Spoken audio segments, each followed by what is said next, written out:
Déjà, j'étais hyper étonnée, qu'on n'en ait pas entendu parler, plus tôt, sachant que toi, en fait, tu nous en avais parlé déjà l'an dernier, mais comme je te disais à l'époque, on était là: «Oui, bon, encore un truc de chercheur, qu'est-ce qu'il nous raconte?» alors qu'en fait, c'est assez dingue, ce qui s'est passé. Là, j'ai vraiment ressenti, qu'on a à peu près le même truc, mais sur la reconstruction 3D. Maintenant, je lui donne une photo, tu vois, j'ai pris, juste, enfin, tu vois, avec mon téléphone, avec aucune information de plus que juste ma photo, et en 2 secondes, me Mmh. reconstruire en 3D et je peux prendre des mesures dessus. Mmh. Et ça, même prendre des mesures, pour moi, c'était impossible, Mmh. juste avec une image parce que tu as pas d'idée vraiment de Mmh. l'échelle.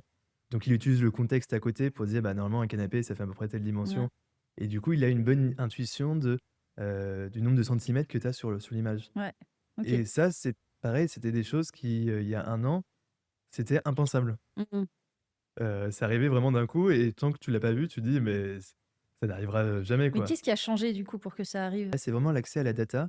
OK. Autant sur le texte, en fait, on en avait plein, Ah. sur la partie 3D, on en avait pas beaucoup. Ah Donc donc il y avait c'est vraiment le vraiment côté l'accès où donc c'est excuse-moi, c'est l'accès à, plus de données qui fait qu'en appliquant les recettes du passé, on a eu cette révolution qui est arrivée en ouais, c'est 2025? ça. C'est maintenant qu'on a des modèles 3D, bah, on peut générer une quantité infinie de nouvelles représentations en Mmh. 3D et ça change vraiment la donne.